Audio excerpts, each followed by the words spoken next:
everyone. My name is Sarah, and I am the author of the Monsters on Mill Street children's book series. First, I just want to say thank you. Thank you for being a part of the Monsters on Mill Street community. Thank you for being a part of our street team and for helping us get the word out about our two new books that are launching. I really, really do appreciate it. And I'm hopeful that you're going to find the content in all of the videos that we're doing as part of the street team activation. I'm hopeful that you're going to find them very useful in your own author's journey, because this is my way of really saying thank you. I want to make sure that you get something out of this experience too. And so the first video topic that we're going to tackle is all about storytelling and how to build a story, how to craft a story that sells. Storytelling is part art and part science. There is a little bit of a formula to it. So in this video, I'm going to share a little bit more insight into that formula, and hopefully you'll be able to apply that to your own storytelling now and in the future. So before we dive in, I want to share a little bit of background about me so that you understand where I'm coming from and why I'm uniquely positioned to help share these insights about storytelling with you. I have not always been a children's book writer, but I have always been a storyteller. And earlier in my career, I was a journalist, and then I went on to work in public relations. And eventually I formed my own content production company, content creation company, where I helped big Fortune 500, Fortune 100 companies, big global organizations tell their own stories and bring them to life in different formats, whether it was the written word, whether it was video production, or whether it was graphic design. So storytelling has always been sort of this home base, this area of expertise for me. And throughout my career, I've also had an interesting role to play where I've had to teach other people how to tell stories, teach people in the corporate world how to craft a story that is meaningful, craft a story that resonates with their audience. And so the tools and techniques and the things that I'm going to tell you today, a lot of them have been pulled from that experience, and they are really, really applicable to the children's book world, if you can believe it or not. So we're going to look at a couple of key things today, a couple of key elements that all work together as part of this storytelling process. And number one, the first thing we're going to look at is character building. How to build a character that really resonates with your reader. Number two, we're going to look at plot. How to develop a plot that draws the reader in and gives them the sense of satisfaction at the end of the story. And how plot and character work together to really build that environment, build that world, build that story that sells. And the third thing we're going to talk about today is the most important question that you need to be asking yourself whenever you're crafting a story, whatever that story might be. There's one question that you always need to ask about your story before you send it off to the printer, before you send it off to, to the market. You need to be asking yourself this one key question. So we're going to go over that one at the end too. When it comes to writing books, folks tend to write what they know, right? Authors write what they know. We hear that a lot. And oftentimes with children's books, what that means is someone is basing the character off of perhaps a child or a niece or a nephew, or maybe it's themselves when they were younger. My Monsters on Mill Street characters, they're all actually based on my own children. But here's the flaw. Here's the pitfall that I see many people, sort of getting stuck on. Nobody's perfect. My children aren't perfect. Nobody's perfect. Nobody's child is perfect. No human on this planet is perfect. And sometimes when we're writing about someone we know, we tend to look at that character then with these rose-colored glasses.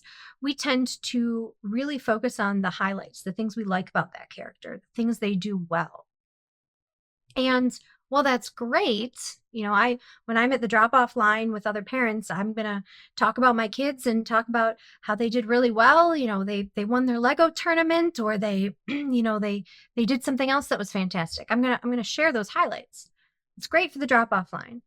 It doesn't make for a great character in a book, though. The characters in the books that we write, in order to ensure that the reader can really relate to them, those characters have to have flaws.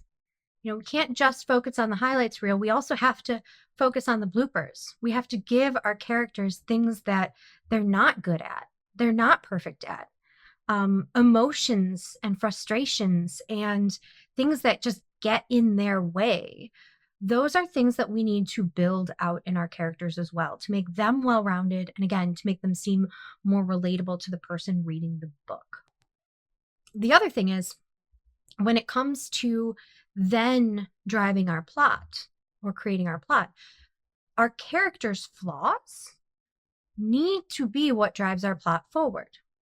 So these flaws are going to affect the decisions that our characters make in our stories. Those flaws are going to affect the way they behave in our stories. It's going to get them into a bit of trouble. It's going to make the story have these ups and downs that's going to, again, draw the reader in. So the flaws are important. So now let's take a look at plot closer. Our plot should show how our character changes over time. It should show the journey that they go through and how they change. And oftentimes, some of the flaws, some of the rough edges that we've created in our characters, especially with children's books, we see as they go through the plot, it's like an emery board. It's filing down those rough edges of our characters, and it's molding them and shaping them into not necessarily someone new, but a better version of themselves. Now, the second mistake, the second pitfall that I see a lot of authors stumbling over is they get so focused on telling the story and tells what happens to the character that they forget to actually involve the character in the decisions that are made in that plot. Your character should be making all the decisions that drive your plot forward. Now, I'm going to give you a bad example of this. Okay, this is a bad example.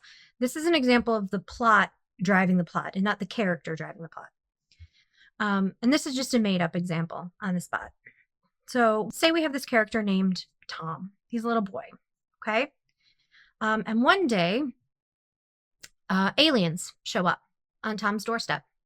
And Tom decides to go with them, and he gets swooped off into their spaceship. And they go from planet to planet exploring the whole wide universe, and it's great fun, and Tom makes friends with these aliens, and it's a wonderful, happy experience. And then one day, an enemy alien society, an enemy alien ship swoops in and captures Tom and his new friends and locks them up in alien prison. And they're stuck on the big baddie ship, and they don't know how they're going to get out. But isn't it very lucky that there is a robot on this alien ship, a little robot dog. And this robot dog has a conscience. And the robot dog decides to set them free. He unlocks the door to the cell, and Tom and his alien friends escape. They jump back on their spaceship, and Tom gets left back at home. He returns home at the very end. Now, that is a story. That is a story with a plot. It has lots of elements that we know are really useful in developing a plot. I mean, it has some drama in it. The big baddie aliens come and they take over the ship and they lock our character up. So there's definitely drama there. And there's resolution. Tom ends up escaping and going home. So the story has plot elements, but it's lacking. And it's kind of boring. And part of the reason why it's lacking, part of the reason why it's kind of boring, is because we don't actually see how our character, we don't see how Tom's decisions are driving the plot forward. It doesn't seem like he really has a vested interest in what's happening. And he's kind of just along for the ride. He's holding on tight, and things are happening around him. The plot is happening to him. And so that's why it feels flat. What we should be seeing is we should be seeing Tom making the decisions. We should see his flaws driving his desire to run away with the aliens. Why does he want to run away? I don't know. But wouldn't it be great to know? We should see him solving the problem of how he and his friends escape from the big baddie jail cell. But we don't. We see this outside character. We see this robot dog come in and save the day. Oh, I don't know who this robot dog is. I want to see my main character. I want to see him grow and change, and I want to see him come up with a solution to the problem in our story. And so, again, that's a really bad example. But I'm going to show you another example of a story that's done really, really well. It starts out very similar with a child running off into a fantasy world. And it's a story that you probably know very, very well because it is the story of where the wild things are. Now, again, this story starts in a very similar fashion. You have this young boy who runs away. He gets on a sailboat and he sails away to go live on this island of beasts. And, the difference between his journey and the story that we just made up together is when we see the character from where the wild things are, we understand that he's flawed at the beginning. We see why he ran away.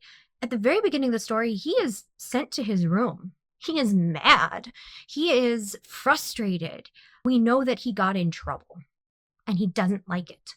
And that is what prompts his journey. That's what prompts him to run away, to get on that boat, to go and live on this island of monsters. He's running away. And so we have a little bit more investment in his character. We've all felt frustrated at one point in time. When we were little, we've gotten in trouble by our parents. We've gotten grounded by our parents. So we understand that desire to run away and why a child would want that escapism. And so that decision, that flaw of that character and the decisions that he makes because of that flaw, because of that frustration, that's what drives that plot forward, and that's what makes it more engaging and more enjoyable. That's one of the reasons why it's become one of the most, well-known stories of all time. And so those are the things that we need to make sure that we're doing when we're looking at our plot and we're looking at our character. They need to be interacting with one another. Okay, your characters need to drive your plot forward. Likewise, they need to be the ones to rescue themselves from whatever mess they get themselves into. A really great storytelling model to use when crafting your book, your children's book, is one that I actually use when I'm running writers' workshops with students at school visits. I also include it in our educator's kit for the messiest monster on Mill Street. We have an educator's kit that teachers can use to teach storytelling and to teach these types of sequencing of events. And that model is actually the hero's journey. The hero's journey was created by Joseph Campbell. It is now a trademark of the Joseph Campbell Foundation. We use it in our educators' kits and our school visits with permission from them.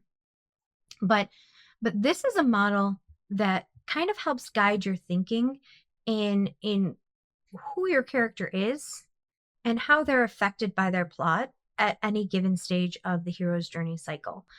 So you have them starting out in their ordinary world. This is what they know. This is their norm. This is their space where they have all their flaws. It's just basically their day-to-day.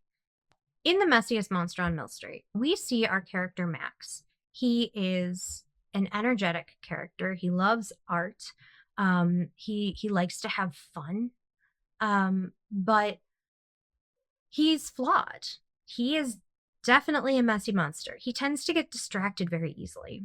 He might be doing an art project and he might get pulled off into a different direction and want to go play soccer or do a puzzle or do something else, play a video game. And in his wake, he's leaving his mess behind him. He's leaving the glitter and the glue and the puzzle pieces and the soccer ball. Everything is just out. And so this mess builds up. But this is his starting place. This is how we see the character when we're first introduced to him. Now, in our plot, there is something that happens to Max. There is a crossing the threshold moment is what it's called in the hero's journey. This is that moment in the plot where something happens that they can't escape. They can't get around it. It thrusts them onto a whole new path, in this case, a whole new world. And this is the world of the unknown. We don't know what's going to happen. Our hero has never experienced this experience before. For Max, that is when his mess gets so big that he gets eaten by it. Following this pivotal moment, this crossing the threshold moment, We then see our character going through a series of trials and failures, things that they are doing their best to make the most out of a situation, but they don't quite make it. Their skills as they are not quite good enough to overcome the challenges that they faced. And so they try and they try and they fail, and they learn something new, and then they try and they try and they fail again. So these are the trial and failures. These are the points in the plot where our hero's character is being molded and shaped in a new way that's sometimes uncomfortable. It's not always smooth sailing. And we see this with Max as he's getting chased by dust bunnies. He's climbing toy mountains. He's trying to escape this mess. And this is his trial and failure moment. Now, eventually, all of this leads to the abyss, the moment where we think our hero just can't escape the situation they're in. And this is often the big battle with the villain. We don't know how the character's ever going to get out of it. And for Max, it's when he finds himself completely stuck in the mess. He's tangled, he's tied up with jump ropes, and he can't escape. At this moment, we also see something called a revelation. This revelation is the moment where our character says, I'm going to change. I'm going to go do something different. Or I now know, based on my experience, based on my trials and failure, based on what I've been through on my journey, I now know how to defeat this villain or overcome this challenge. And this is the revelation. And then after they know how to beat their challenge, we see the road back. We see how they are now applying the lessons that they've learned to their life. And then we see them at the end, and they are very much a changed character by the time they reach the end of it. And so that is how a character and their flaws and their weaknesses can help drive that plot through the hero's journey. And so this is a model that we use, again, as part of our educational programming with the Messiest Monster on Mill Street. And I find it really helpful. All of my Monsters on Mill Street books actually are based on this model in some way, shape, or form. Some to a greater degree than others, but it helps guide me in that storytelling process. So it's really, really useful tool. And so the last thing that I want to leave you with, this is a question that I tell my corporate clients all the time. It is the make or break question when it comes to storytelling. And it's a question that you really need to ask yourself before you put a book to bed, before you send it off to the printer, before you put that book on the market. This question will make or break your story. And this question is, why should I care? When you are telling a story to the audience, you always need to put on the hat of the person reading your story. Change places with them. Put yourself in their shoes. Okay, in this case, we're putting ourselves in a child's shoes. If you are a child reading this story, why would you care about it? You know, many times as authors, as grownups, we get so caught up in the message that we want to tell, the story that we want to tell. A lot of times, you know, my books operate in the SEL space, so my books have a lot of social, emotional learning sort of undertones to them. And a lot of times in this space, I see other authors who are trying to teach a lesson and give a moral of the story and tell a child how they should behave. But our stories should never tell a child what to think or feel or do. We should never be talking at the child. We should be presenting them with a tale that is so absorbing, with characters that are so relatable, with plots that are so gripping, that the child feels like they are a part of that storytelling adventure and that they come to the conclusions themselves. They can relate to the character. They can see how they're changing. They can see why they made the decisions they've made. And if there is a moral of the story, the child has come to that conclusion themselves. I often tell folks that, you know, view your story, view life as a Charlie Brown cartoon. When you see the Charlie Brown cartoons, you're seeing everything from the perspective of the children. You know, the problems they face are child problems. The solutions they come up with are childlike solutions. And really and truly, I don't think I've ever seen a grown-up enter into a Charlie Brown cartoon ever. It is not a grown-up space. It is a child's world. And that's the world that our books need to play in. they need to play in this child's world. There is a writer that does this very well, a modern day writer that does this very well. It's actually the creator of Bluey. So Bluey is another story that I'm sure if you're in the children's book world that you've encountered and you've experienced.